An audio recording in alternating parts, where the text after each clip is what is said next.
buenas tardes.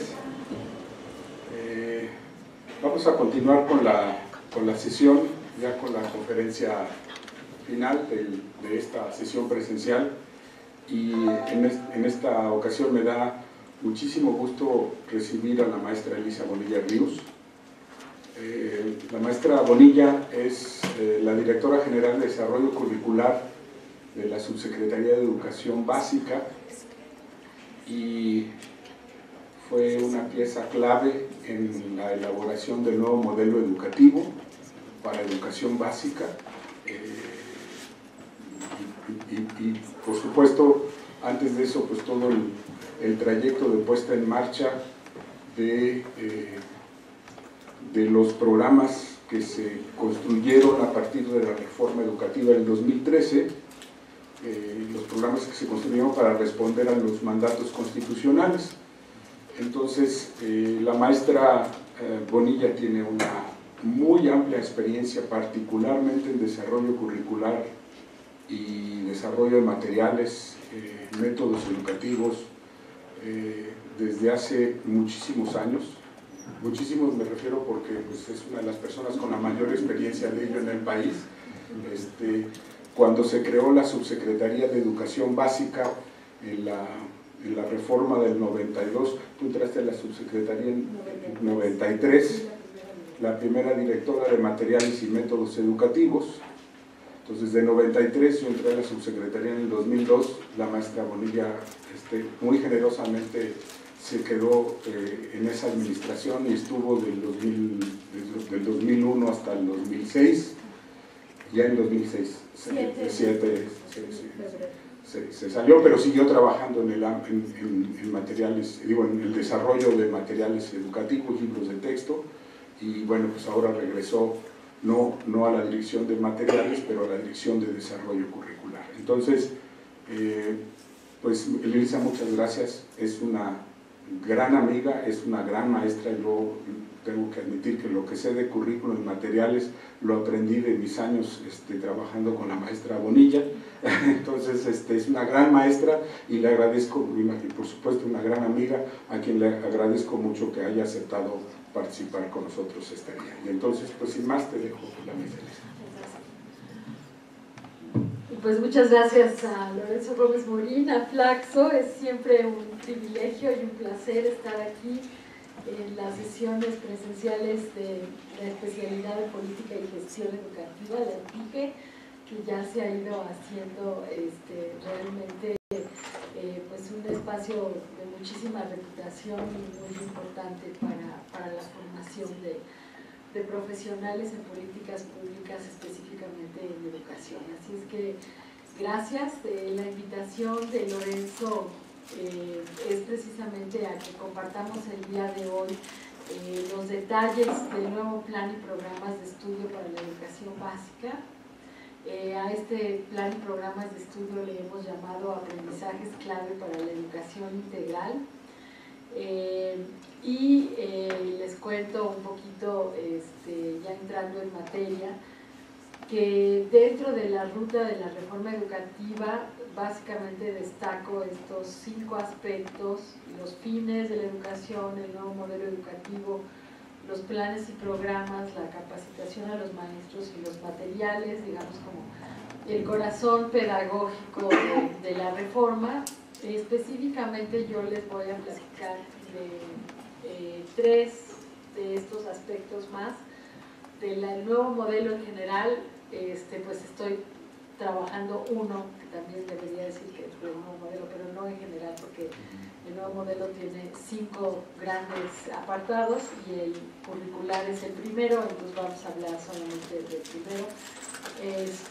Y una pasadita muy breve de temas de capacitación a maestros. Particularmente seleccioné 4 grandes aspectos con sus subapartados: la visión, digamos, de lo curricular, la visión de lo pedagógico, la estructura del currículo para básica, una pasada muy por encima de algunos contenidos destacados, porque pues estamos hablando de todas las áreas de asignaturas de 12 grados de escolaridad, de los 3 a los 15, entonces entrar en todos los contenidos, además de ser tediosísimo, pues no nos iba a dar el tiempo, pero si hubiera interés de algún otro contenido específico también lo podemos comentar. Y pues la gran pregunta siempre de una reforma curricular, que pues no importa cuán bien construido esté el documento y los materiales, etcétera, luego lo que es el mayor reto siempre es la implementación. Entonces hablar de algunos aspectos a ese respecto. Sobre los fines de la educación, creo que este es un momento muy interesante porque por primera vez tenemos una carta que llamamos de los fines, ¿no? O sea, por primera vez nos hemos dado un documento que orienta a todos los educadores en este país, por lo menos hasta antes del ingreso a la educación básica, en la respuesta a una pregunta que es ¿cómo es el mexicano que queremos formar? ¿No? Y lo que se busca es que todos los niños, los jóvenes, sin importar cuál sea su condición, cuál sea su contexto, tengan las mismas oportunidades de ¿qué? De ser seguros de sí mismos, de que se conviertan en chicos críticos, creativos y felices, ¿no? Que al final del día hayan desarrollado todo su potencial y estén listos para afrontar los retos del siglo XXI. Eso es en realidad lo que se busca. Puede parecer retórico o no, pero es muy concreto y es muy específico y la verdad es muy orientador. Podríamos decir que hasta antes de este momento siempre tuvimos el artículo 3º que nos da este gran marco tercero constitucional de qué es lo que busca la educación, pero hacerlo operacional, digamos, aterrizarlo en cosas concretas, hacen que se convierta mucho más específicamente en una brújula, digamos, en una orientación, en un faro muy específico de lo que se busca. Hasta antes de tener este documento, lo más parecido que teníamos era exclusivamente la columna penúltima, que dice al término de la educación secundaria, porque es lo más parecido al perfil de egreso que había de la educación básica. Educación media superior no tenía perfil de egreso, solo teníamos un perfil de egreso para la educación secundaria y hasta ahí. Y aquí hoy tenemos una tabla de doble entrada que es un documento muy sintético que costó mucho trabajo construir, porque como todo documento que es una síntesis, siempre es más fácil tirar rollo en 100 páginas que hacer un documento de 2 páginas que abarque además desde los 3 años hasta los 18 y que nos ponga de acuerdo a todos los especialistas responsables de las políticas públicas en educación de todos estos 15 grados de escolaridad. Y entonces está construida de la siguiente manera. Si vemos las columnas, lo que ya empezamos a hablar de ellas, dice la primera al término del preescolar, luego al término de la primaria, luego al término de la secundaria, al término de la educación media superior. O sea, que lo que estamos poniendo ahí es cuáles los rasgos que debe tener el estudiante al terminar cada uno de esos niveles.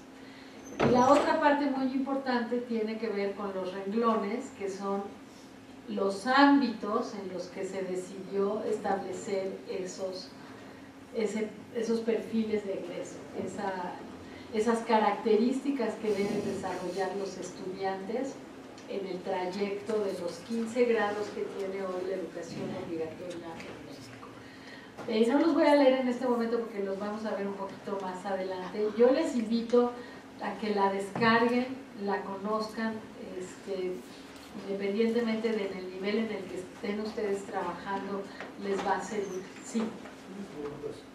Los 3 ámbitos, no esto, nada más los voy a leer todos ahorita después, pero te los digo si quieres. Son lenguaje y comunicación, pensamiento matemático y exploración y comprensión del mundo natural y social. Siguen, después es pensamiento crítico, los digo de una vez todos si quieres. Resolución de problemas es el verde. El que sigue es habilidades socioemocionales y proyecto de vida. Después es colaboración y trabajo en equipo, convivencia y ciudadanía, apreciación y expresión artísticas, atención al cuerpo y a la salud, cuidado del medio ambiente y habilidades digitales. Esos son los 11 grandes ámbitos. No saben cómo costó, porque en realidad, y por eso están las dos flechas ahí. Primero fue la definición de esos ámbitos, ¿no? Y que empezamos con casi 20 y eran muchísimos, ¿no? Y entonces nos parecía que tenía que caber en una página. Ese era como el reto, ¿no? Hacer una cosa de verdad sintética. Y luego del otro lado, pues también hubo toda una forma de construcción, ¿no? Le dices a los de preescolar y tú qué piensas, y luego le dices a los de media superior igual, ¿no? Y estaba bien que no me dejara mentir. Y luego pues haz que las bisagras realmente se articulen entre las columnas, ¿no? Entonces realmente siéntate a trabajar entre todos como para ver precisamente esa gradualidad. Pero dentro de que cualquier documento siempre es perfectible, yo les diría que me parece uno de los logros más importantes, porque por el documento en sí mismo y su valor, pero también porque es como este paraguas que nos abarca a todos, ¿no? Entonces no importa si tú eres un funcionario de la subse de media superior, pues estás aquí en la última columna. Si eres una educadora de preescolar, estás aquí en la primera columna. O sea, en fin, ahí estamos todos de alguna manera reflejados, y eso hace que cualquier política que tengamos que establecer o desarrollar, particularmente la curricular, que es de la que yo voy a hablar hoy, pues tiene que tener orientación y tiene que tener fundamento en este documento. Bueno, con eso en mente, quiero platicarles ahorita sobre la estructura del currículum de educación básica. ¿Por qué la estructura? Porque creo que es donde los cambios son más sustantivos y más ricos. Al final de cuentas, en educación básica uno va a aprender a leer y escribir, debe salir con conocimientos básicos de la aritmética, del álgebra, de la historia. O sea, el sentido general de lo que era la escuela no se modificó radicalmente, aunque sí hay novedades muy importantes de las cuales hablaré. Pero el organizarlo, articularlo, estructurarlo de una manera particular hace que cambie la manera de comunicarse y que también cambien muchos de lo que son sus prioridades. Entonces, por eso me parece importante detenerme aquí. En primer lugar, la estructura del currículo. La estamos presentando hoy en un círculo. Si pensamos en los griegos, es esta idea del círculo como lo perfecto, lo cerrado, lo que incorpora todo, ¿no?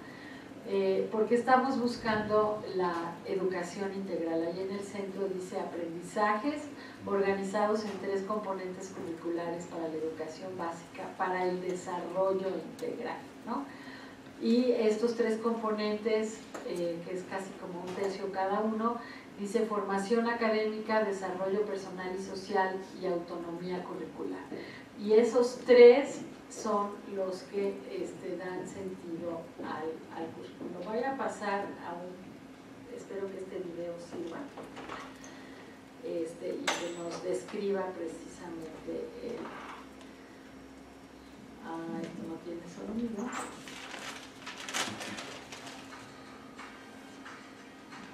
Sí, vamos.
Bueno, esta es la organización en estos tres componentes. Como ustedes vieron, los dos primeros son de carácter obligatorio para todos los alumnos, tienen las mismas horas lectivas. Aquí en el mapa curricular lo vemos en su forma más tradicional de expresión, digamos, corresponden a las primeras dos grandes franjas, y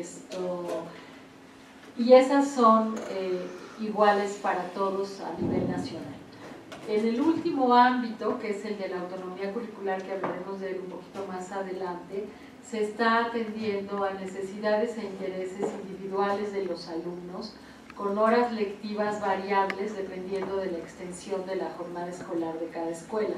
Hay escuelas que van a tener, que tienen jornada regular, por ejemplo en primaria, que tendrán 2 horas y media de autonomía curricular, mientras que escuelas de tiempo completo, primarias de tiempo completo, pueden tener hasta 20 horas adicionales en lo que se refiere a la autonomía curricular, y esto da un espacio muy importante a las escuelas para, de manera autónoma, decidir esa oferta curricular con lineamientos generales que expide la Secretaría de Educación Pública, pero pensamos que precisamente por este componente novedoso en el que las escuelas pueden experimentar, pueden tomar sus propias decisiones, muchas de las innovaciones y las transformaciones de las escuelas pueden ocurrir.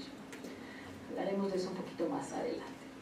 Bueno, otro asunto importante, aquí está una lámina que muestra cómo se está presentado el currículo que todavía está vigente, que es el currículo 2011, y lo que no lo voy a analizar en todo su detalle, no es el objetivo de esta sesión, pero lo que nos dijeron los maestros es que les era muy difícil de leer y tenía demasiadas tipologías y estaba organizado respecto a tantas cosas que la verdad es que no sabían hacia dónde voltear, ¿no? Entonces, hasta arriba, este es el caso de español, habla de las prácticas del lenguaje. En este caso es una práctica de lenguaje específica que se llama exponer un tema de interés. Después en un subtítulo dice tipo textual, cuál es ese tipo textual. Después tiene competencias, tiene aprendizajes esperados, temas de reflexión, productos, y por fuera de la tabla, en otras partes del documento, tiene estándares para cada una de las habilidades comunicativas. Las cosas no están dichas de la misma manera. En el caso de los estándares se nombran de una forma, en el caso de los aprendizajes esperados de otra. Entonces, de las sesiones que tuvimos con maestros, esta fue una de las cosas que más me parecieron importantes de atender en la transformación. No podíamos tener una cosa de este nivel de complejidad y de falta, digamos, de prioridad en los criterios de a dónde tengo yo que, digamos, orientar mi enseñanza para conseguir qué, ¿no? Les pongo otro ejemplo porque son un poco distintos, además, entre asignaturas. Este es el de matemáticas, pero igualmente es complejo, un poco menos que en el caso de español, pero también tiene una diversidad de tipologías. Entonces, nosotros tomamos la decisión de tener una única forma de presentación de todos los contenidos. Las primeras 2 columnas, que los van a ver en todas las tablas, no importa si los contenidos que se están presentando son de formación académica o de desarrollo personal y social, de cualquiera de los 2 componentes. Las primeras 2 columnas le llamamos los organizadores curriculares, y entonces la de color turquesa, que es la primera, es la más abarcadora, le llamamos el organizador curricular de primer orden, y después la de color limón es el organizador curricular de segundo orden. Estos organizadores pueden cambiar de nombre según la asignatura. Por ejemplo, este que les estoy presentando aquí se refiere a lengua extranjera en inglés. Entonces el de primer orden se llama ambientes sociales de aprendizaje, y son 3: académico y para la formación, lúdico y literario, y el otro se llama de familiar y comunidad. Y cada uno de ellos se subdivide en el segundo organizador curricular, que se llama actividades comunicativas. Entonces, cada uno de estos ambientes tiene, en este caso, varias actividades comunicativas. Después, en las celdas blancas, lo que tienen exclusivamente, y en todos los casos igual, solamente en educación socioemocional cambia de nombre porque la educación socioemocional es un poco de otra índole, digamos, son aprendizajes esperados. Punto y se acabó. Entonces, los maestros lo que tienen en estas tablas precisamente son los aprendizajes esperados, los famosos learning outcomes que se dicen en inglés, que necesitarían desarrollar, ayudar a sus alumnos a desarrollar. Si este currículo lleva el nombre de aprendizajes claves, si el foco está en que los chicos aprendan, en enfocarnos en los niños y en su aprendizaje, creo que es correcto que también la manera de comunicar los contenidos sea a través precisamente de aprendizajes esperados.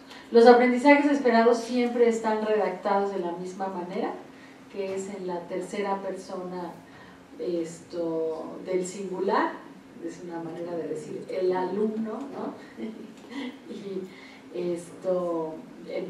en presente dice explora y reacciona ante expresiones de saludo, explora señalizaciones de la vía pública, o sea, son cosas muy, muy, muy concretas que se pueden medir, que son observables y que tienen esta característica que se llama en la jerga del desarrollo curricular aprendizajes esperados. Eso hace que mucho del resto de las cosas que estaban planteadas en el currículo se ordenen a partir de estos vectores específicos.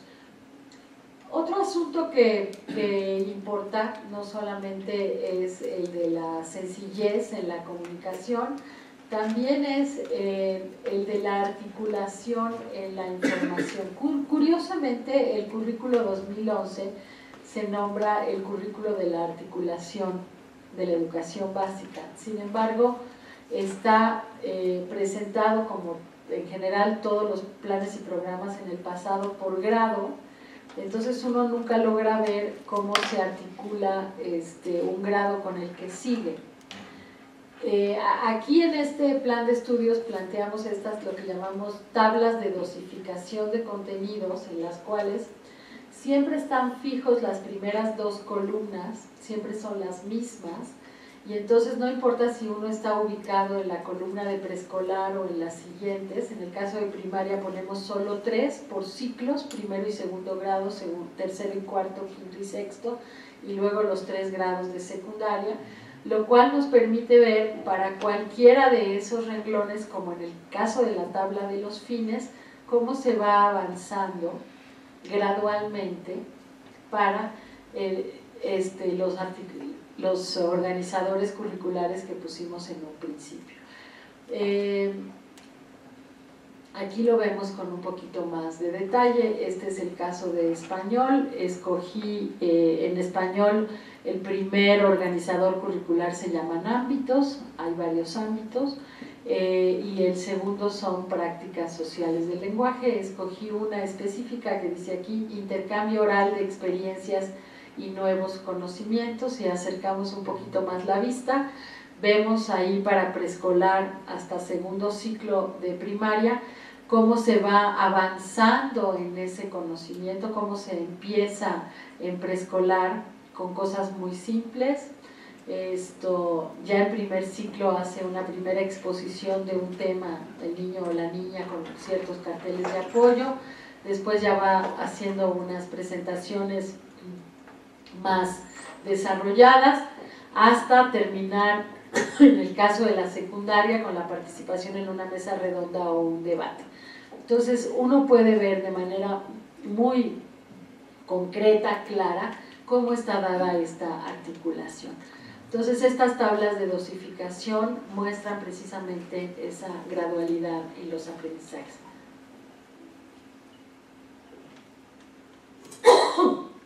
Perdón.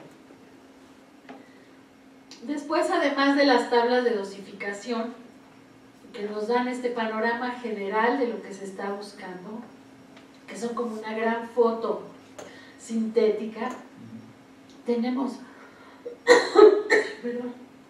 el programa de estudios por grado.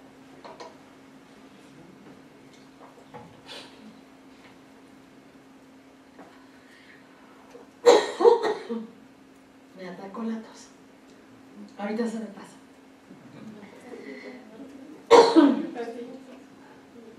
¿Vale?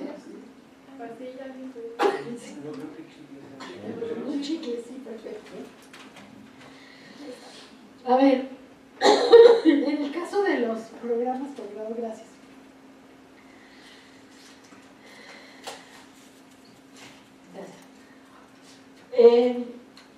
Es la misma organización, reconocen en el color el primero y el segundo columnas, que son el organizador de primer grado y el organizador de segundo grado, pero ya solamente nos centramos en los aprendizajes esperados por ese grado. Entonces, si en el anterior la lectura se hacía horizontal, porque lo que vamos viendo es cómo se avanza de un grado a otro, en el caso de los aprendizajes por grado ya son una lectura vertical, porque ya son exclusivamente de ese grado. Aquí tenemos distintos ejemplos.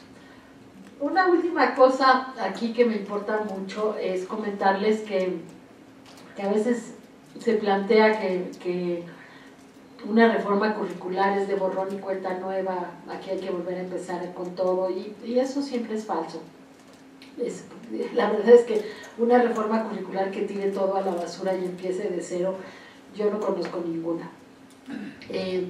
Entonces sí era importante, justo porque estamos tratando todo el tiempo de establecer estas articulaciones, decirles a los maestros, esto es lo que tú estabas haciendo, que es la columna de la izquierda, que le llamamos cimentar logros, aspectos del currículo anterior que permanece, y hacia dónde avanzas, ¿no? Dónde están las nuevas cosas que en un momento dado no necesariamente todas son nuevas, pero están siendo presentadas con un enfoque diferente, o se movieron de lugar, los números negativos pasaron de la secundaria a sexto de primaria, o como hay todo un trabajo de luchar contra el enciclopedismo, recortamos bastante, entonces decimos, bueno, pues hay algunos contenidos que ya no se van a trabajar, o se están presentando en otra luz, etcétera. Entonces este es otro aspecto importante del currículum que habla de cómo evoluciona. Y digamos, para dejar un poco de tranquilidad, porque cuando hicimos la primera presentación de esto nos dijeron, bueno, pero entonces ya no somos un currículo moderno porque no estamos hablando de competencias, ya no son competencias del siglo XXI y tal. Esto no es así, pero yo quiero darles un poco la explicación que les doy a los maestros para que no entren, digamos, en esas preocupaciones y provocaciones. Por un lado tenemos los 11 ámbitos que les leí hace un momento, que son los 11 renglones de la tabla de los fines y que nos dan este gran marco de trabajo. Claramente ese es un marco de enfoque competencial. Si ustedes ven la tabla de los fines, está precisamente desarrollada a modo de competencias para esta sociedad que estamos buscando que los niños sean capaces de desarrollar. También aclarar que las competencias son precisamente la puesta en práctica de los conocimientos que aprendemos en la escuela. O sea, una competencia lingüística, por ejemplo, es la capacidad de escribir una carta a la familia, y otra muy distinta para un tema legal, y saber distinguir los propósitos, a quién se escribe y cómo se escribe, y etcétera, y poderlo poner en práctica, no solamente conocer o las reglas gramaticales o un conjunto de saberes que se pudieron aprender pero que luego no se pueden poner en práctica. En ese sentido, la enseñanza, las competencias son más el punto de llegada que el punto de partida. Aunque nuestra carta de fines es ese gran techo, pero también es un techo utópico hacia el que vamos, digamos. Partimos de él porque aspiramos a él, pero no empezamos tomando uno de los cuadritos y de ahí decidimos cómo vamos a trabajar. Es un ejercicio previo, digamos, de desagregar, y por eso este esquema que está puesto ahí me gusta mucho. Es un esquema que empezamos a desarrollar en el grupo 2030 de educación de la OCDE, que ya derivó en una cosa muy loca, pero yo me quedo con el esquema original porque me sigue pareciendo poderoso. Al final del día, las competencias también son el conjunto de conocimientos, habilidades, actitudes y valores que ponemos en juego al poner en práctica esos conocimientos. Entonces, lo que yo les digo a los maestros es que precisamente los aprendizajes esperados son esos hilos de conocimientos, de habilidades, de actitudes y valores que conforman cada uno de los mechones de esa trenza, que cuando los trenzamos, es decir, cuando los chicos egresen, como está arriba el perfil de egreso con la carta de los fines, serán competentes para ponerlas en práctica, y que no deben tenerles tan preocupados más que como una utopía hacia la que vamos, pero que debe ser real, que debemos conseguir, o sea, digamos, en ese sentido de acercarnos lo más posible a ella, pero que la tarea de todos los días consiste en lo que teníamos aquí, que son los aprendizajes esperados, los hilos de cada una de estas que conforman esta trenza, ¿no?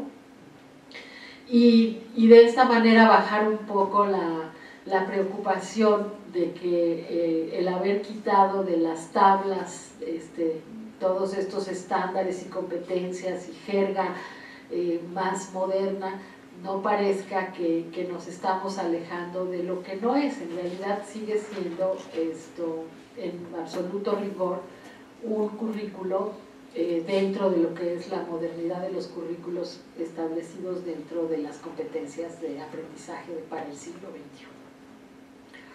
Bueno, ya les hablé un poquito de la articulación. Sí nos importa mucho la articulación dentro de la básica, pero también nos importa mucho la articulación con la media superior.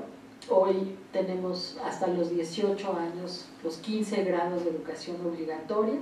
Entonces, establecer y fortalecer esta articulación con media superior es importante. Hay 33 subsistemas de media superior, es un reto grande, no es trivial, pero esto nos parece muy importante conseguirlo. Han habido algunos avances, creo que podemos hacer todavía bastantes más cosas.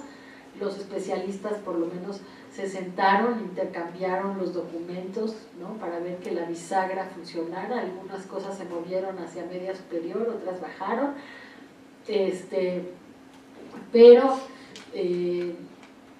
con los retos que podamos tener hacia adelante, este es un tema que creo que también ha mejorado en esta reforma. Bueno, hasta ahí dicho muy gruesamente los temas de estructura. Les cuento ahorita algunas cosas sobre los contenidos. Empezamos por los campos de formación académica y en particular sobre el lenguaje. El lenguaje sigue siendo la primera prioridad del currículo, es la llave del conocimiento, es el fundamento del pensamiento. Y tenemos, bueno, vengo de haber oído ahora los nuevos resultados de Planea para educación media superior. Estos son de básica y son igualmente preocupantes. O sea, yo los tengo encima de mi escritorio ahí en un folder transparente, por si alguna vez que me pasa a ratos digo que estoy haciendo aquí, me acuerdo que estoy haciendo aquí. me acuerdo que estoy haciendo aquí, porque verdaderamente la razón por la que necesitamos que las cosas cambien en educación es porque estos resultados son imperdonables, ¿no? O sea, tenemos que conseguir que los chicos logren mejores aprendizajes que lo que están logrando hoy. O sea, aquí nos dice que en la primaria la mitad de los chicos salen sin una comprensión lectora básica, salen sin las herramientas necesarias del lenguaje para hacer cosas laboralmente que impliquen lo cognitivo y la cabeza y la capacidad de leer, escribir, etc. Y hoy cada vez hay menos empleos que solamente requieran de usar las manos, ¿no? O sea, los empleos fabriles tradicionales de las últimas décadas se están haciendo cada vez menos porque hay que manejar incluso robots y picarle a la computadora y poner cosas, y para eso se requieren estas habilidades lingüísticas. Y en la secundaria se compone un poco, pero no suficiente, ¿no? O sea, porque seguimos teniendo una cantidad importante de chicos que están en logro insuficiente o básico, que los pone en una circunstancia difícil. Entonces, la intención es empezar desde el preescolar con muchísimo más trabajo en el desarrollo de la lengua materna. No para, como hacen algunas escuelas privadas, que los niños decodifiquen el alfabeto a los 4 años y empiecen a hacer palabras y demás. Esa es una forma un poco reduccionista de lo que entendemos por cultura escrita, ¿no? O sea, de hecho, países como Finlandia no enseñan a leer y escribir hasta los 7 años. Y si los niños aprenden antes está bien, pero nadie los fuerza a, porque hay todo un tema de desarrollo. La escritura tiene que ver, para muchas educadoras parece que solo tiene que ver con la motricidad, ¿no? Con la capacidad, la motricidad fina de escribir las letras. Pero se nos olvida que la actividad cognitiva de escribir más demandante es pensar las ideas para fijarlas en un papel, ¿no? Y lo que pasa con muchos niños es que ya son capaces en tercero de preescolar, sobre todo, de hilar historias interesantes, pero su motricidad no les da. Entonces, hay que trabajar mucho más preescolar con la cultura escrita, dedicarle más tiempo. Tiempo a que los chicos tomen un libro, sepan qué es eso de un libro, lo vean, empiecen a descubrir que hay imágenes y que hay letras y que no es lo mismo la imagen que la letra, y que lo que aparece aquí abajo, que parece una letra pero no es letra, se llama número, y no importa que lo de menos es que digas qué letra es o qué número es, pero que te empieces a familiarizar precisamente con la cultura escrita.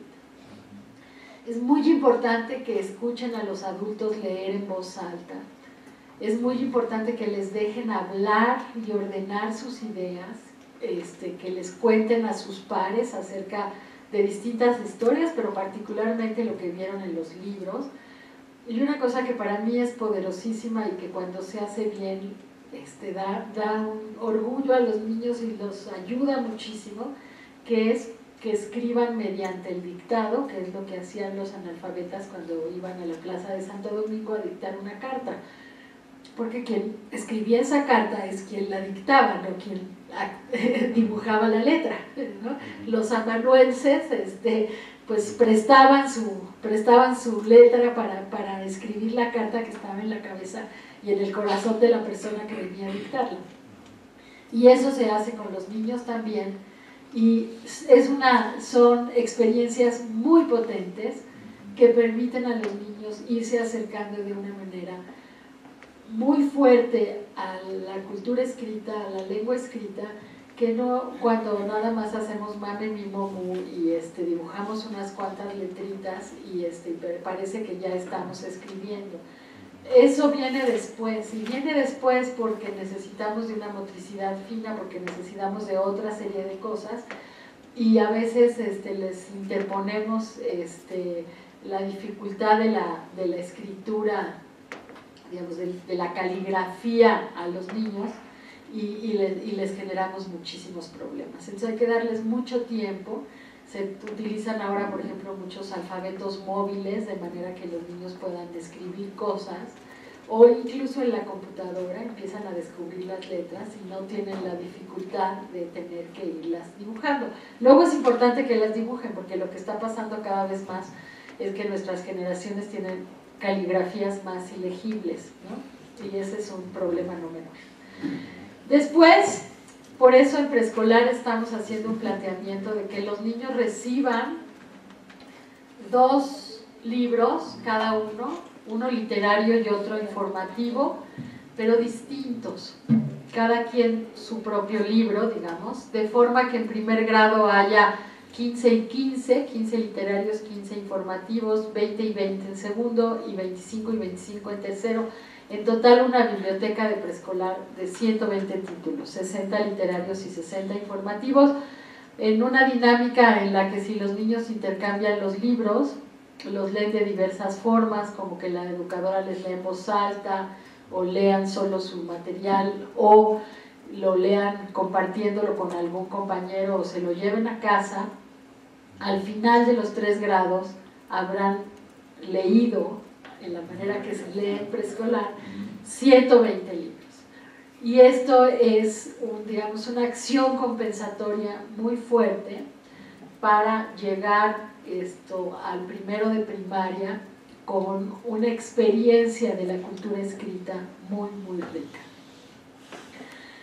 Eso hace que luego el primer ciclo de primaria tenga que concentrarse bien, y a veces con el primer grado es suficiente, pero siempre decimos los primeros 2 grados para consolidar muy bien el aprendizaje de la lectura, de la lectoescritura, de la alfabetización, y estamos hablando de la necesidad de que, y esto ya tiene que ver con la implementación, los mejores profesores estén en primero y segundo, no se hagan cosas como que los maestros castigados se van a primero a recibir a los que no saben leer y escribir, y cosas que tenemos en el sistema educativo que podría contarles y que son terribles, pero que hace que el arranque de la reforma curricular en primaria solo la estemos focalizando en el primer ciclo este próximo año 2018, para garantizar que todos los estudiantes se entren a tercero de primaria leyendo y escribiendo muy bien,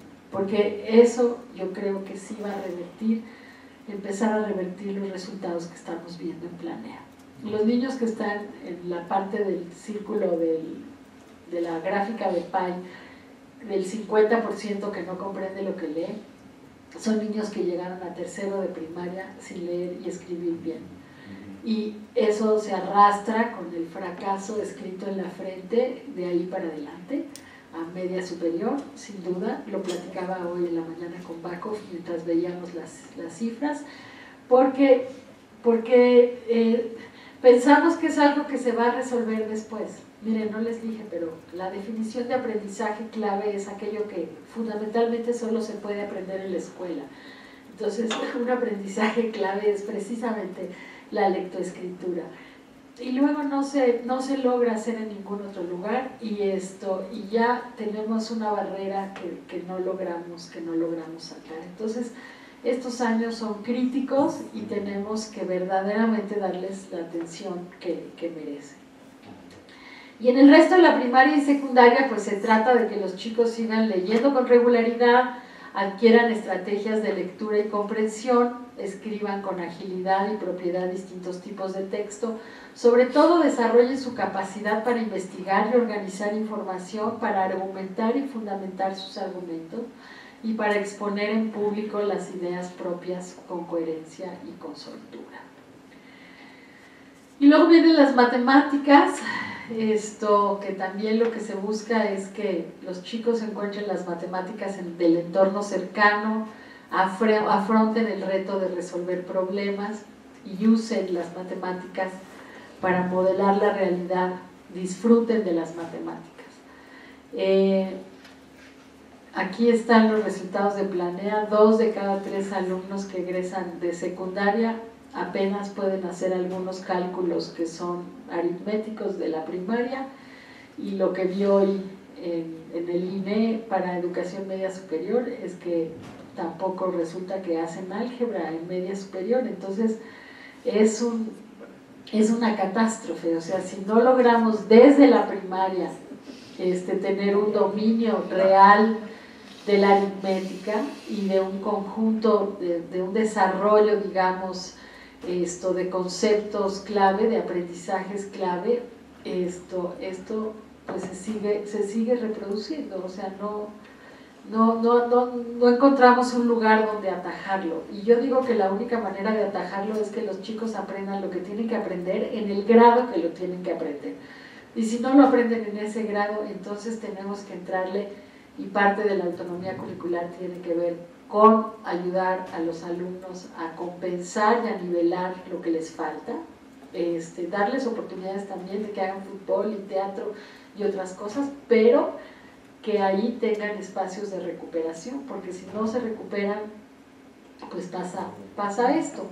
Entonces el tipo de matemáticas que estamos propiciando en el nuevo currículum tiene que ver con mucho trabajo intuitivo y después de formalización, pero no acelerar la formalización, es decir, no empezar con el algoritmo de decir base por altura, esta es el área y ahora aquí hay 50 problemas de multiplicar base por altura, sino entender de distintas maneras, en distintos contextos, con distintos métodos, recortando, superponiendo, y un trabajo verdaderamente, por ejemplo, con el concepto de área, hasta que cuando lleguemos a la formalización nos quede absolutamente claro por qué es base por altura y no al revés, ¿no? Entonces mucho más inductivo, sí tiene menos conceptos, están menos retacados de temas a cubrir, pero con mucha ejercitación intuitiva, y buscamos que también esa solución de problemas tenga un aspecto lúdico que haga que se combata esta otra cosa terrible de la que los adultos tenemos la culpa, que es que les decimos permanentemente a los niños que son muy difíciles, son muy feas, y además podemos vivir sin ellas, y etcétera, etcétera, que son típicos comentarios de la hora de la cena, que lo único que hacen es inocular a los niños, asustarlos, ¿no? Ahora que entres a tercero vas a ver las matemáticas, y entonces ya están vacunados, ¿no? Es el peor ejercicio, ¿no? Yo,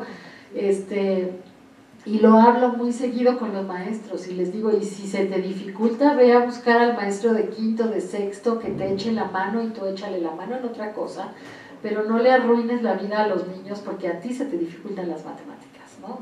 No es una cosa que tenga que ser generalizada, pero que pues ya vivimos muy felices con esa falta de dominio, y la verdad es que lo mismo que digo laboralmente sin el lenguaje, bueno, si lo mínimo que podemos hacer son mínimos cálculos aritméticos, el tipo de profesiones que nos están dadas hacia adelante para los chicos son limitadísimas.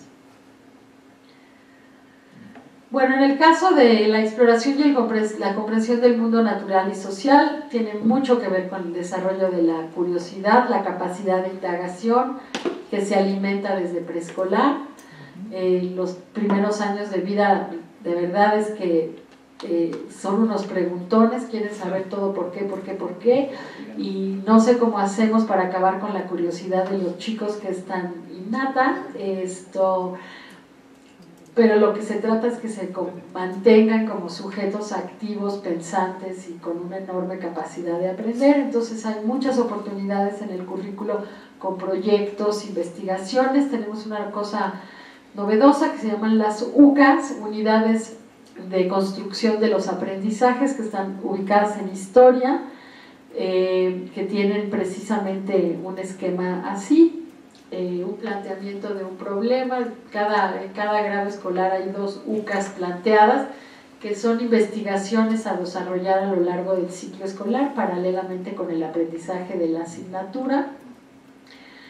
Por ejemplo, la primera en cuarto grado es Yo también tengo una historia, entonces buscar las fotos de la familia, las actas de nacimiento y armar una investigación sobre la propia historia familiar, o bien sobre las ciudades prehispánicas, tomar los temas de carácter arquitectónico en relación con aspectos sociales y culturales, y entonces se puede trabajar, unos pueden trabajar Paquimé y otros trabajan Chichén Itzá y otros trabajan Teotihuacán, y entonces hacen un ejercicio a profundidad en lugar de que todos vean un pedacito de nada y esté todo pulverizado.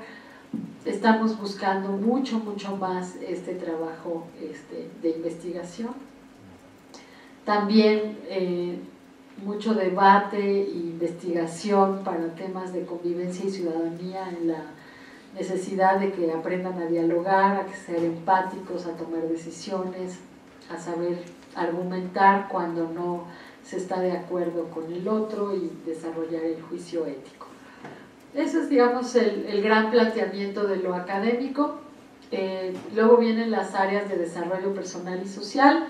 En el caso de las artes y la educación física, pues hay dos proyectos que estamos impulsando, uno con la Secretaría de Salud, que se llama Salud en tu Escuela, y otro que es con la Secretaría de Cultura, que es Cultura en tu Escuela, a tratar de desarrollar todo el potencial de los niños, que tengan múltiples oportunidades en estos ámbitos. Y de manera muy importante está la educación socioemocional, que esta sí es una novedad. Lo que sabemos de las investigaciones neurocientíficas es que el cerebro es mucho más plástico de lo que pensábamos, puede aprender muchas más cosas, y particularmente las emociones son cosas que se aprenden, no son cosas innatas. No es cierto que uno nació generoso y otro nació iracundo y ya no tienen nada que hacer en la vida porque esa es su personalidad. La realidad es que sí las podemos moldear, sí las podemos educar, y sí es importante que lo hagamos por asuntos de carácter personal, de carácter familiar, de carácter social y laboral. O sea, hoy en día alguien que es una persona de personas, como le llaman, una gente capaz de socializar, que es empática, que sabe trabajar en equipo, a veces puede subir laboralmente mucho más por esas capacidades de relación, que no tanto por los grandes conocimientos que pueda tener el momento dado. Entonces, hay 5 dimensiones: el autoconocimiento, la autorregulación, la autonomía, la empatía y la colaboración, que son las dimensiones de las emociones que estamos buscando desarrollar en la educación básica y que luego siguen en la educación media superior. Las primeras 3 tienen que ver más con las emociones a nivel individual y las últimas 2 a nivel societal. Y aquí están desagregadas, digamos, estas serían las del primer organizador curricular, estas 5, y luego cada una de esas 5 se desdobla en el segundo organizador curricular, que son habilidades por cada dimensión, son 5 en cada caso, y empiezan desde preescolar hasta tercero de secundaria y se abarcan todas. Aquí tenemos muchísimo reto para trabajar con los maestros, pero bueno, hay que empezar, y aunque no se logre de un día para otro, si no se arranca, pues no llegaremos hasta donde queremos. Y otra gran novedad es el tema de la autonomía curricular, que, como les decía, le permite a la escuela organizar una parte de su oferta educativa, sobre todo a partir de encuestas de intereses y necesidades con los jóvenes, los niños de sus planteles, y también haciendo un balance con cuáles son las fortalezas de cada plantel. Pues tengo tantas horas docentes de maestros que pueden aportar tal o cual cosa, y tengo tales necesidades de los chicos, cómo podemos mejor resolver en una oferta educativa lo que estos chicos requieren. Entonces ahí una cosa muy importante es el reforzamiento de aprendizajes clave, lo que les decía antes, la nivelación, la posibilidad de que sigan desarrollándose en la parte académica si es que no han logrado su potencial. Muchas más oportunidades de desarrollo personal y social, como deporte escolar, teatro, etcétera. Otras actividades con valor pedagógico, digamos, contenidos relevantes que no han tenido cabida en la escuela hasta ahora, como puede ser la educación financiera o la robótica, el estudio de contenidos regionales, también el relacionamiento mayor con la comunidad para proyectos de impacto social. En Chiapas, por ejemplo, hay una fundación que trabaja con ciertas escuelas para el tema del agua. En Puebla hay otras que están trabajando sobre temas de cultura cívica, etc. Y aquí la posibilidad de que se acerquen organizaciones tanto públicas como privadas para apoyar en todo este ejercicio hace que pueda crecer el capital cultural y social de las escuelas, que haya mucha más capacidad instalada en las escuelas a partir de estas buenas alianzas, y que bueno, pues esto se regule de una buena manera, y que ahora a veces pasa y solo para algunas escuelas que tienen la motivación y la iniciativa, pero que aquí se está buscando que todas se involucren. Y para cerrar, que ya me pasé de la hora, hablarles un poquito de la implementación. Los cambios más que los contenidos tienen que estar en la transformación de la cultura en la escuela, y eso no es una cosa trivial. Un primer tema muy importante para nosotros es el poder de las altas expectativas. Creo que tenemos la profecía autocumplida ahí permanentemente de que los niños que vienen de los orígenes más deprimidos, con mayores retos, etcétera, no tienen muchas oportunidades de aprendizaje, ¿no? Yo tengo múltiples ejemplos, anécdotas de situaciones en las que los niños no llegan más lejos porque les ponemos un techo antes de tiempo y no les damos todas esas oportunidades. Estudio de Pigmalión en la escuela es un experimento muy interesante, ya bastante antiguo, pero muy potente, que hicieron en California, en una escuela, hace ya años. Pusieron pruebas de inteligencia, y la verdad es que los niños estaban todos más o menos en un rango muy parejito, pero dijeron que la directora les dijo a los maestros: aquí hay esta lista de niños, que era como el 15% de los niños, que son verdaderamente sobresalientes. Y claro, al final del ciclo escolar, cuando se volvió a aplicar la prueba, los niños resultaron realmente sobresalientes, porque la atención que habían recibido, las altas expectativas sobre esos chicos, hizo que verdaderamente alcanzaran unos niveles que no hubieran alcanzado si nadie hubiera tenido esas expectativas sobre ellos. Entonces esto realmente nos enseña que cómo vemos al otro, ¿no? Si lo vemos desde el principio como el incapaz, el reprobado, pues no va a llegar más que hasta ahí, ¿no? Entonces, el poder de las altas expectativas está relacionado con las creencias que tienen los maestros sobre los chicos. En esta caricatura el maestro pues ve a la niña graficar la ecuación de la recta, pero la imagina hasta el espacio, ¿no? Como una astronauta. También el clima favorable, o sea, si el clima de aula es favorable al aprendizaje, eso es fundamental. Si hay múltiples oportunidades de aprendizaje, todas ellas diversas, no hacemos siempre lo mismo y en las rutinas, ¿no? Sino generamos muchas oportunidades y en diversidad. El poder de la palabra, cómo les hablamos a los niños, la realimentación positiva. Esta es una caricatura de Argentina que la educadora le dice a la niña cuando llega: buenos días, mi pequeña investigadora en células madre, ¿no?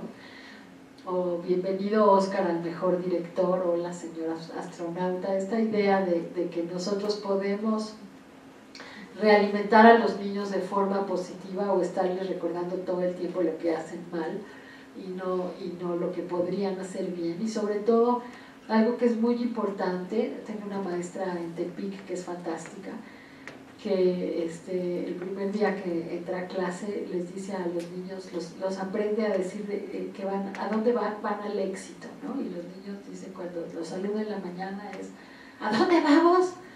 Y los niños contestan, al éxito. No, ¿a dónde van? Entonces, al éxito. Entonces yo veo los videos de la maestra, que luego hace miles de cosas con ellos, ¿no?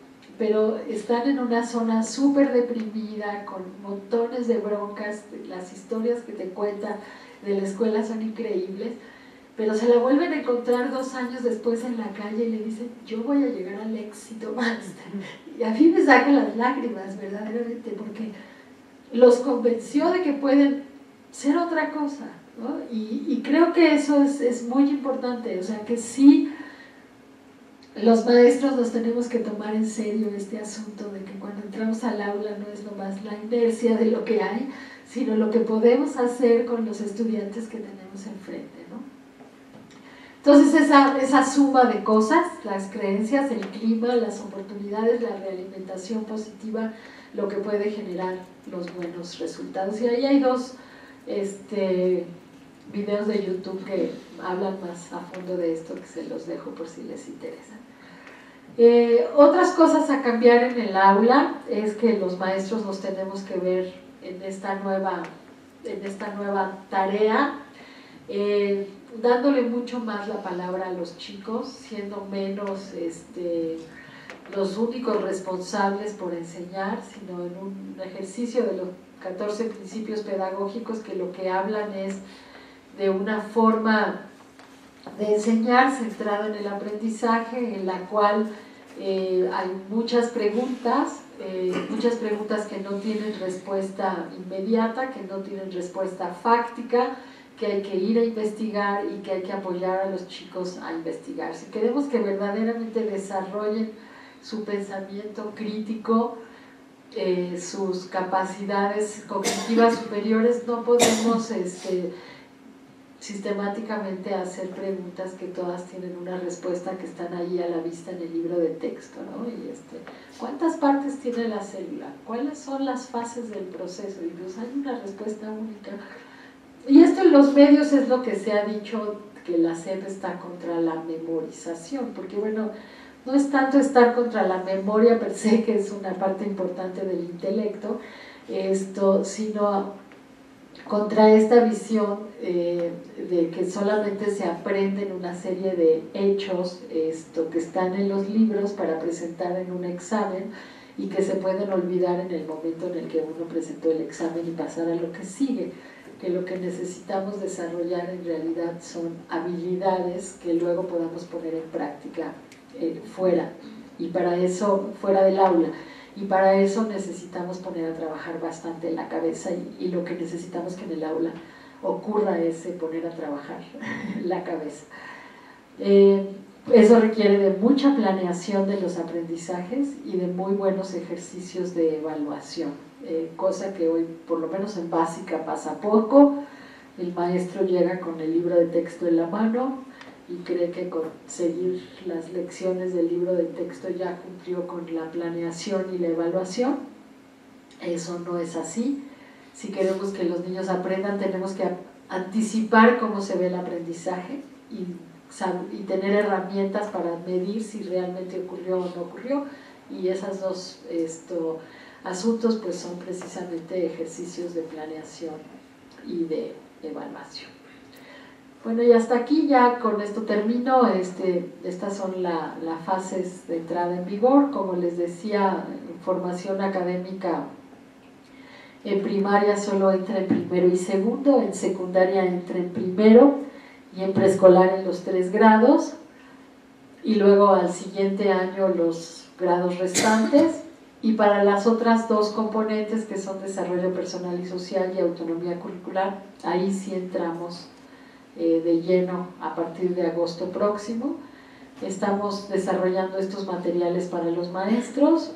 Es una colección de 21 títulos que en breve se podrá descargar de internet, uno por cada perfil docente, digamos, la educadora de preescolar, el maestro de cuarto de primaria, el profesor de física, qué necesita saber del currículo, y unos cursos en línea asociados a cada uno de estos materiales que estarán listos a partir del mes de enero, y de esa página web pueden descargar todas estas informaciones. Hay video como el que les presenté de muchas otras partes del currículo también, y estamos permanentemente subiendo nuevas informaciones. Muchas gracias.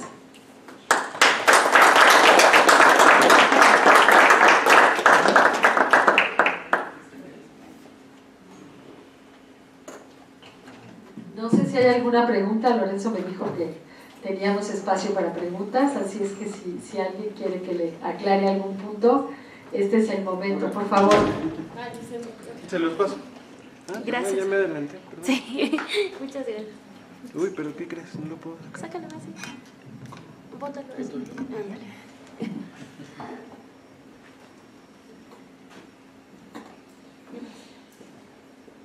Buenos días. Buenos días a todos. Mi nombre es Linda Yáñez. Primero que nada, felicitar por la presentación y agradecer por compartir pues, su experiencia y conocimientos. Y bueno, pues en lo personal me llevo pues datos importantes, ¿no? Valiosos para lo que es el estar como responsable frente al grupo, ¿no? Y por otro lado, yo quiero compartir con ustedes el comentario de que existe un tratado de pedagogía escrito por Immanuel Kant, precisamente en los que, viendo el desarrollo de la exposición, pues este tratado se publicó en 1803, justo un año antes de la muerte de Kant. Bueno, Kant toda su vida se dedicó a ser docente, entonces para mí es muy interesante este pequeño tratado que en realidad es muy breve, pero hace mención justamente de estas tres partes que acaban de mencionarnos, ¿no? Formación académica, desarrollo personal y social, autonomía curricular, claro, bajo otros términos y en un contexto diferente, pero que en fondo estamos hablando de lo mismo, ¿no? De esta educación socioemocional que se menciona, ¿no? También. Entonces, bueno, yo los invito a que lo conozcan y que, pues, aquí Kant menciona 4 aspectos, ¿no? Moralidad, culturización, prudencia y disciplina. Él en esos 4 encierra de alguna manera estos 12 ámbitos de los que estuvimos hablando, ¿no? Y nada más un dato que menciona Kant también es que la educación no inicia a partir de ingresar en una institución educativa. La educación inicia desde el día de nuestro nacimiento. Claro, al principio, pues bueno, nos sobrevivimos porque nos cuidan un semejante a nosotros, ¿no? Nos da cobijo, nos da alimento, pero bueno, eso a mí sí me gustaría resaltar la importancia que tiene, ¿no? Que los niños inician su educación pues desde su casa, y Kant, bueno, es por su mismo pensamiento sistemático, ¿no? Altamente disciplinado, pues él dice la disciplina es indispensable, ¿no? Entonces, bueno, pues nuevamente gracias por la presentación y es todo por mi parte. Gracias. Dicen que Kant tenía tanta disciplina que ya saben la anécdota de cuando salía a caminar todas las tardes y le daba la vuelta a Königsberg y pasaba los puentes de la misma manera. Sí, claro. Y cuando tenía gripe, que no podía salir, ponía el pañuelo lo más lejos posible para caminar en su casa y dar los mismos pasos como si estuviera pasando los puentes de Königsberg. Sí. De hecho, hay el dato que el único de disciplina. Sí. De hecho, hay el dato de que el único día que no hizo ese recorrido diario rutinario fue cuando estaba leyendo el Emilio de Rousseau, porque era, bueno, fue muy importante también para él esta lectura. Buenas tardes a todos. Gracias por esta ilustración de cómo sí se pueden hacer otras cosas y que podemos mejorar. pero vino a mi mente una pregunta: ¿cuál va a ser la estrategia de formación para estos maestros? Porque sí es muy interesante la forma de descargar los documentos, de poderlos tener en línea en algún momento en enero, pero para aquellos que no están tan cerca de esta urbe, de esta situación tan metida en las tecnologías, ¿cómo lo planean trabajar? Bueno, las 40 horas de los cursos, que básicamente son un primer piso, unos fundamentos, ¿no? Es conocer lo que viene en el libro que cada maestro va a recibir, es una especie de acompañamiento a su lectura, un acompañamiento crítico con muchas cosas prácticas. No queremos que sea una cosa de mucho rollo y teórica, sino de cosas que puedan inmediatamente poner en práctica en su aula. Es meramente una introducción. Después tendrán que venir todo un trayecto formativo. Se plantea en línea porque son 1.200.000 maestros de educación básica y difícilmente se puede plantear una formación presencial para 1.200.000 maestros, pero sí se están planteando varias cosas. La organización de círculos de estudio, de manera que los maestros que estén en línea puedan reunirse periódicamente entre ellos en su entorno, con otros 2, 3, 20, los que sean. Eso variará según las supervisiones de zona y según las entidades federativas, será distinto para cada quien. También va a ser posible descargar completamente el material, imprimirse, de manera que si no se puede acceder a él en línea, sí haya espacios presenciales donde se trabaje con los maestros los materiales. Eso es una responsabilidad de las autoridades estatales y se definirá en cada caso. Pero le pongo un ejemplo. Ahora, para el nuevo modelo de evaluación para el examen de desempeño, se pusieron una cosa, el INE le llama el proyecto de enseñanza. Hay una de los módulos que se tienen que pasar como parte de este examen, es un proyecto de enseñanza. Y ese proyecto de enseñanza, pues no necesariamente todos los maestros lo saben desarrollar. Están inscritos, me parece, como 115.000 maestros para la próxima aplicación, y 115.000 maestros tendrán que subir su proyecto de enseñanza. La SEP lanzó un curso en línea que justamente se llama Proyectar la Enseñanza, para trabajar en esta dirección, que está muy en línea también con lo que yo les he planteado aquí. Ya se rebasó el número de profesores inscritos, estamos por ahí de 120.000, de los que van a presentar el examen. Entonces, es cierto, no es fácil trabajar en línea, pero también es cierto que cada vez hay más maestros que lo están haciendo. Entonces, yo creo que vamos a ver cómo resulta en este caso particular, pero creo que es muy alentador ver cómo de boca a boca y en muy poquito tiempo, a pesar de que, bueno, sí estaba en varios sitios web y demás, pero fundamentalmente por lo que sabemos es que los maestros que se fueron inscribiendo les dijeron a otros maestros, y así creció, y en cosa de días llegamos a prácticamente 120.000 maestros inscritos. Entonces, pues vamos a ir viendo también a partir de enero cómo crece la inscripción con los cursos de aprendizajes clave, y iremos viendo qué tanto es necesario abrir otras formas de acercamiento con los maestros. Muchísimas gracias.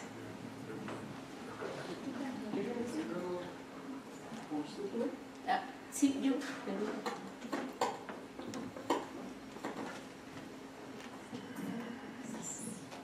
Muy buenas tardes. Hola. Yo trabajo en básica y tengo varias inquietudes, específicamente en secundaria. La primera de ellas es si consideran suficiente un espacio de tutoría con 1 hora para trabajar el desarrollo socioemocional de los alumnos. La segunda es relacionada con el componente curricular de desarrollo personal y social. En el 2011 era desarrollo personal y para la convivencia y abarcaba tutoría y 3 asignaturas más, que era artes, educación física y formación cívica y ética. Y ahora se quita formación cívica y ética y se deja nada más a artes, educación física y tutoría. Ahí mi pregunta va en ese sentido: ¿qué se consideró para eliminar a formación cívica y ética, cuando yo en la práctica lo que observo en la realidad de la escuela, la tutoría no era suficiente para atender las problemáticas y necesidades de los alumnos, y hacia allá va la finalidad que usted mencionó al principio, de atender a los alumnos, sus necesidades, sus intereses. Y la última es en relación a la autonomía curricular, si consideraron al quitar la tecnología como asignatura, esos maestros hacia dónde van, porque está la preocupación laboral, y qué maestros entrarían en relación con la autonomía curricular y con esta preocupación que yo veo desde la escuela. ¿Cómo va a quedar la situación de esos maestros? ¿Quién va a entender lo de la autonomía curricular? Eso como que no me queda claro, y hay mucha inquietud ya en la realidad en las instituciones. Sí. Muchas gracias. A ver, varias cosas. La primera es que el tiempo nunca es suficiente. La tarea del desarrollador curricular, siempre decimos que es una tarea, es un ejercicio de suma cero, ¿no? O sea, si le quitamos a algo, lo ponemos a algo más, si le ponemos a algo, le quitamos a algo, y siempre estamos en las mismas. La tutoría tenía 1 hora y mantiene 1 hora. ¿Me parece suficiente? No, pero tampoco me parecen suficientes otras cosas. El punto es que no hay mucho de dónde echar mano. ¿Cómo lo estaríamos resolviendo? Yo creo que 1 buena hora de tutoría es un buen espacio para trabajar con los estudiantes. Creo que lo que necesitamos más en las secundarias es mucho más trabajo colegiado y mucho más trabajo. En primaria decimos que el maestro trabaja transversalmente la educación socioemocional todo el día, todas horas, porque tiene a los niños ahí, porque si se pelean, si lloran, está lidiando con sus emociones todo el tiempo, y luego tiene un espacio que en el caso de primaria va a ser de media hora a la semana, pues para formalizar algunas de todas esas experiencias que hay a lo largo de la semana.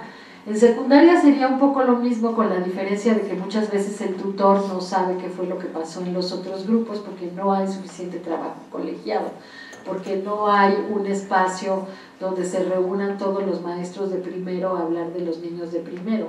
O sea, lo que sí se pide es que el tutor tenga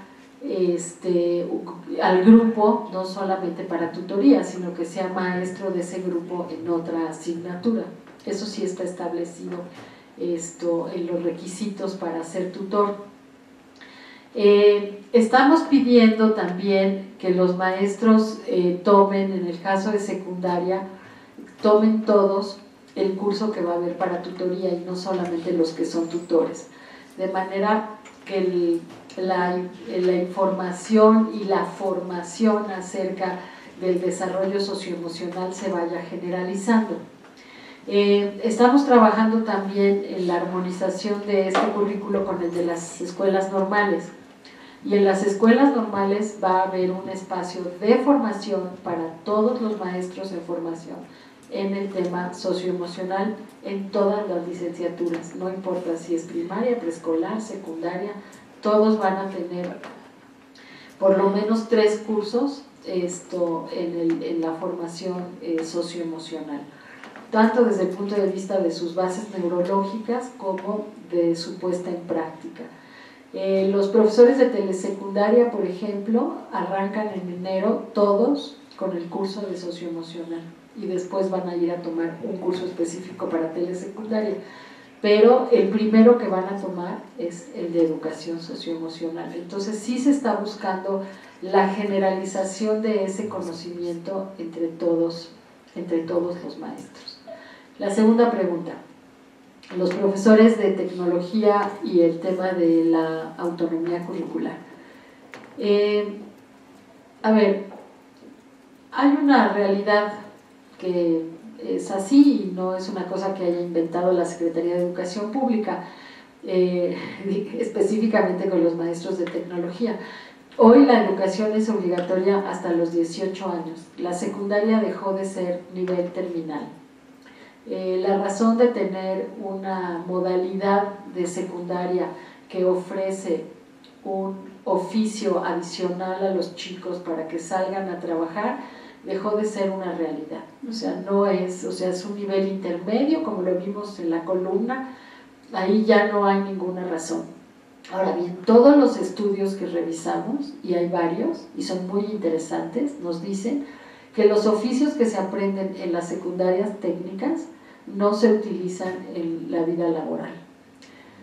A lo más se utilizan en el ámbito doméstico, si uno aprendió carpintería o lo que sea, pero ni llevan a una trayectoria hacia una educación media superior que siga el mismo oficio que se aprendió o la misma tecnología que se aprendió en la secundaria. Y lo que fue una idea muy innovadora, muy importante de los años 80 del siglo pasado, 70 inclusive, porque empezó antes, pero que tomó mucho auge en los años 80, era del tiempo de México país maquilador. Hoy tenemos una visión de país distinta y la justificación de seguir dándoles hasta 12 horas a los niños de una tecnología ante las necesidades, digamos, de las sociales, curricularmente ya no se justifican.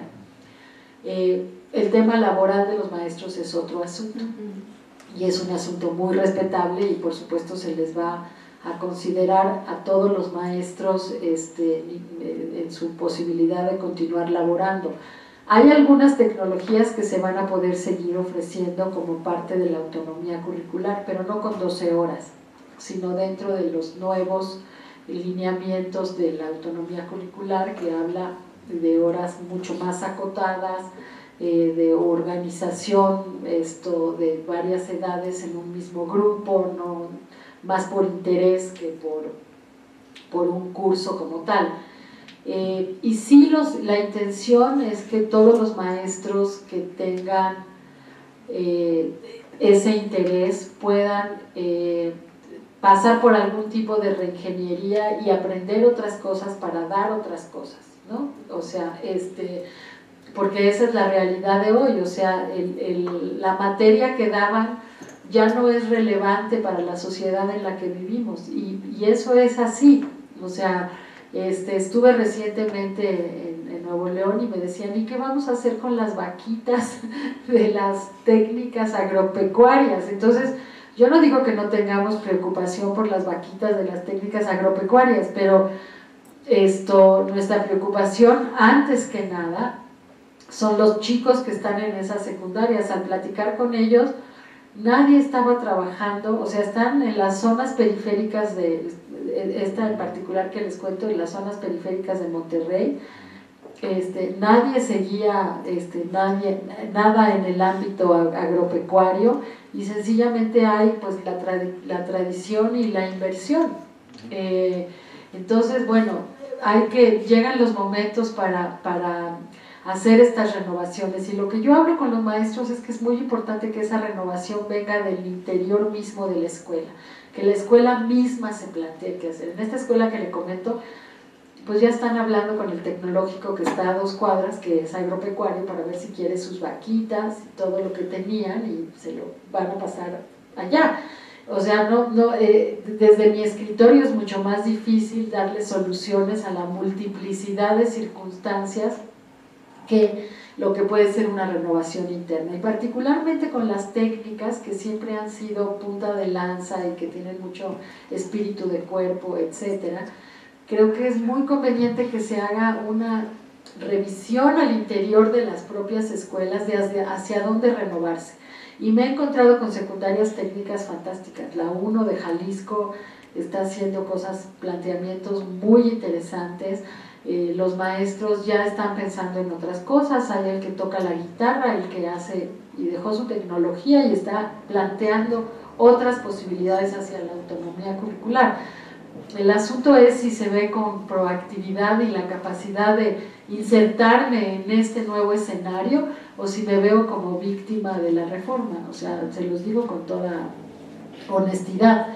Y yo creo que eso también depende de nosotros como responsables, cada uno de nuestras propias decisiones y de nuestro propio futuro laboral. Con el servicio profesional docente estamos trabajando para precisamente renovar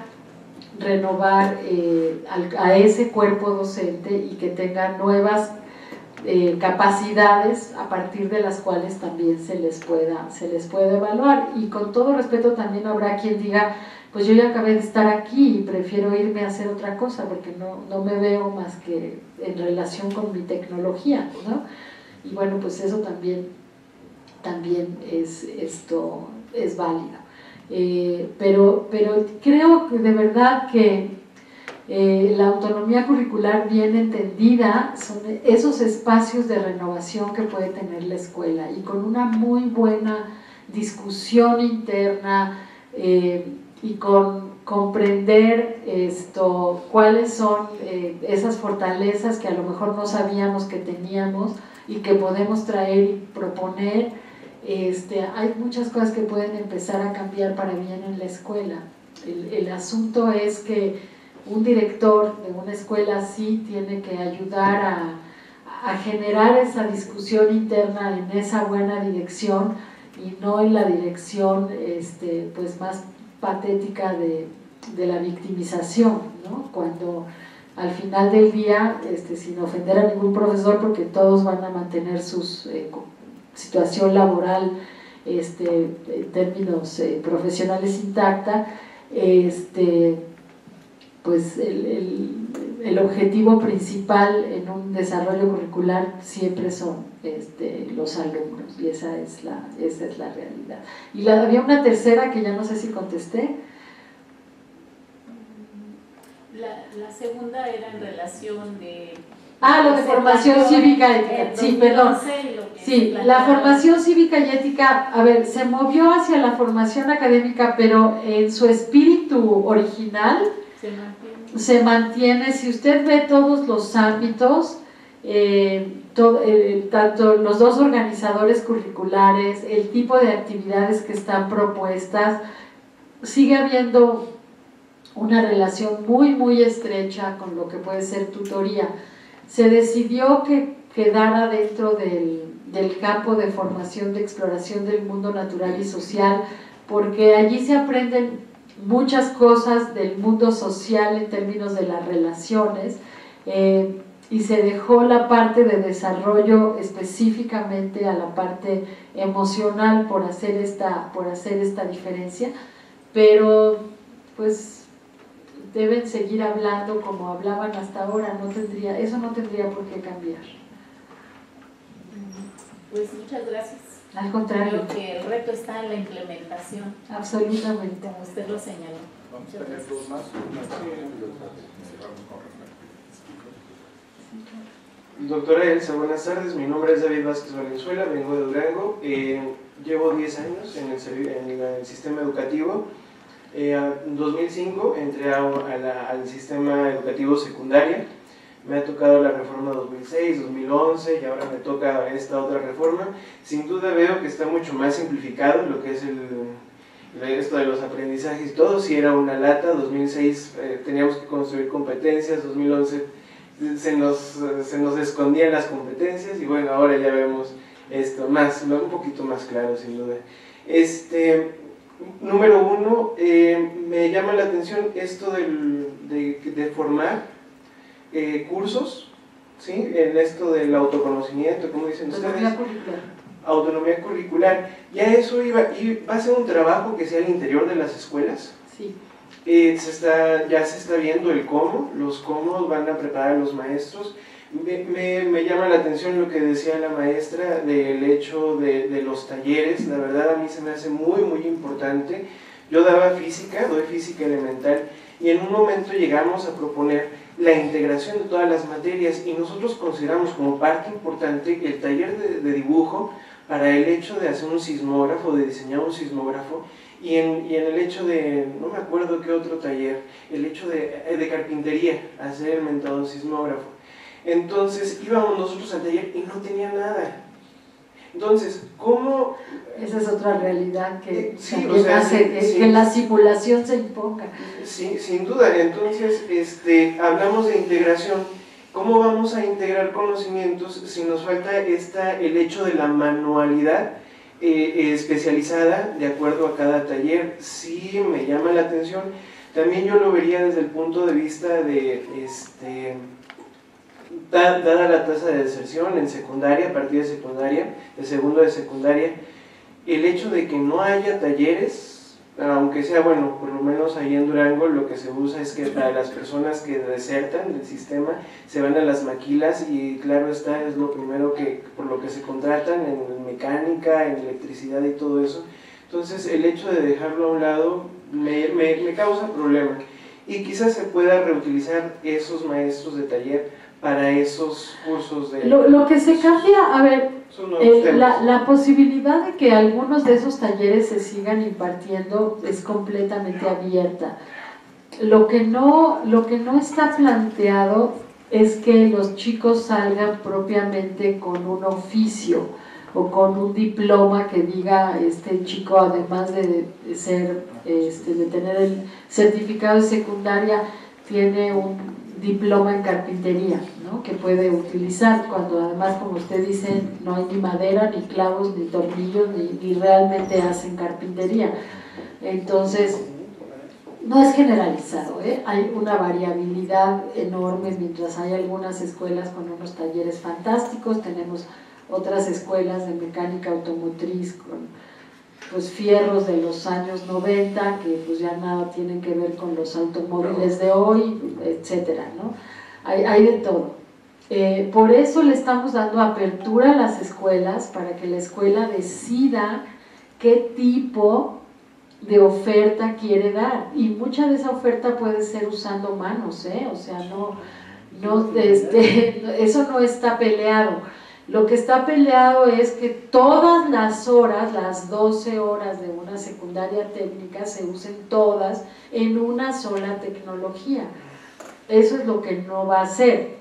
O sea, la tecnología se puede seguir ofreciendo en un cierto número de horas, no por grado, porque ya la parte de autonomía curricular es mucho más lúdica, es mucho más abierta. Se pueden, algo que yo creo que va a ayudar a que no ocurra lo que usted está diciendo, es que los directores tienen que partir de hacer encuestas entre los estudiantes sobre cuáles son sus intereses y necesidades. Entonces, si en una escuela hay un taller que es de lo más taquillero, les gusta muchísimo, se va a seguir impartiendo sin duda, pero a lo mejor van a tener a los niños de primero, de segundo y de tercero de secundaria juntos. A los que no les interesa van a estar haciendo básquetbol, o van a estar haciendo teatro, o van a estar haciendo un taller del laboratorio de ciencias. O sea, por ejemplo, usted que dice que soy maestro de física, pero me gustaría hacer otras cosas, puede ofrecer en autonomía curricular taller de construcción, por ejemplo, de aparatos para medir cosas, a partir de lo que, y no tiene que ser una cosa súper sofisticada de carpintería, etcétera. Digo, yo he visto a mi hijo recientemente estar tratando de reproducir una máquina de Maxwell con su propia capacidad de ahora sí que de armado y del maestro de física con el cual estuvo trabajando. Entonces, creo que se debe ver como ese espacio de libertad. Y yo entiendo que los maestros de tecnología se sientan los más afectados porque su materia dejó de ser obligatoria para pasar a tener un carácter que puede o no estar en la nueva oferta de la autonomía curricular. Y eso desde el punto de vista laboral es comprensible que los ponga nerviosos. Pero ahí es donde digo que está la invitación tanto al resto de maestros para analizar lo que se puede hacer en cada escuela, como a los propios maestros de tecnología. En este momento hay un piloto a nivel nacional con 2.000 escuelas que justamente están poniendo en práctica la autonomía curricular. Aquí el maestro Lorenzo Conflaxo nos está ayudando a hacer el seguimiento precisamente de todo este proyecto, y pues en breve esperamos tener muchas más noticias de cómo está marchando el tema de la autonomía curricular y qué podemos aprender todos de este proceso piloto para a la hora de ponerlo en marcha a nivel nacional, pues tener más elementos para poder hacerlo. Y también plantearnos que es algo gradual, no tiene que ser de un día para otro pasar de la gran seca a la gran remojada, o sea, se puede ir haciendo en etapas cada vez más complejas, cada vez más de mayor transformación, ¿no? ¿Va a haber algún proceso para el financiamiento? Por ejemplo, yo como maestro hago mi proyecto. Sí, es importante que lo sepan. Bueno, en este momento todavía no sabemos con cuánto dinero, porque no sabemos 2018 cómo va a llegar con el presupuesto, pero está planteado en este momento que los programas con subsidio, el de reforma educativa, el de escuelas de tiempo completo, van a poder utilizar sus recursos hacia la autonomía curricular. Y en el caso de las escuelas generales que no son de tiempo completo, yo estoy buscando que el programa de fortalecimiento para la calidad, el S267, pueda utilizar hasta el 70% de los recursos que se mandan a la entidad federativa para que se concursen para proyectos de autonomía curricular. Así es que no sé si van a haber muchísimos recursos, así como que nos salgan a todos por las orejas, nunca pasa eso, pero sí estamos pensando en apoyar lo más posible a las escuelas para que pudieran haber algunos recursos. ¿Sí? Terminamos con la última pregunta de... Sí. Adelante, Rafa. Gracias. Bueno, mi nombre es Rafael Vidal, lo digo porque no me conoce nadie aquí, porque no soy alumno de la especialidad, sino estoy aquí por la gentileza de quienes organizan esto. Y mi pregunta, primero, muchas felicidades, me gustó mucho la presentación. Gracias. Pero, a ver si mi pregunta, a lo mejor no la puedes contestar, pero me gustaría mucho tu opinión, porque tenemos escuelas de tiempo completo en las que creo que va a ser muy fácil implementar esto, ¿no? Porque tienen tiempo completo, van a poder llenar todas estas cosas que nos acabas de explicar de una manera, creo que más sencilla. Pero hay muchísimas escuelas que ni siquiera tienen los tiempos mínimos que se requieren, por ejemplo, que no cumplen el famoso lunes, miércoles, martes, miércoles, jueves y viernes, ¿no? Y no sé, ¿qué se ha pensado para eso? Bueno, ahora ya con lo de la normalidad mínima desde hace un par de años, por lo menos, esa circunstancia se ha reducido de manera muy importante. Bueno, siguen habiendo muchas escuelas multigrado, pero la realidad es que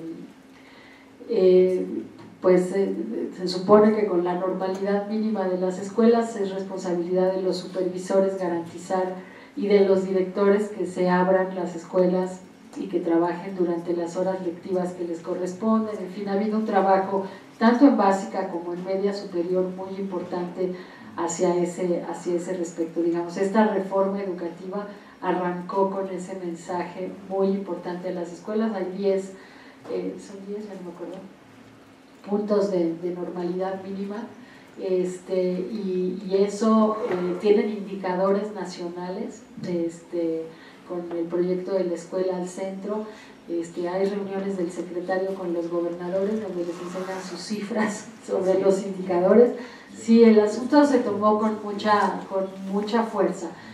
Entonces, toda escuela tiene previsto algo de autonomía curricular. Lo menos que hay es las primarias, que solo trabajan 4 horas y media, que tendrán solo 2 horas y media de autonomía curricular a la semana. Eso es lo menos. Pero bueno, hay secundarias que tendrán 5, otras tendrán hasta 14, primarias que tendrán hasta 20, preescolares que van 8 horas, porque van de tiempo completo, pueden tener hasta 27 horas a la semana de autonomía curricular, lo cual es pues una cantidad de veces lo que es su currículum, o sea, pueden trabajar como en mucha más profundidad. La tendencia es a que hubiera cada vez más escuelas de jornada ampliada, pero bueno, esto implica recursos y no se ha podido avanzar con las metas que se habían propuesto, justamente porque implica más recursos de los que hay, pero ahí vamos. Yo creo que la tendencia tiene que seguir siendo a que las escuelas amplíen su jornada. Gracias a ustedes, muchas gracias. Muchas gracias por la presentación. Bueno, con eso concluimos la sesión.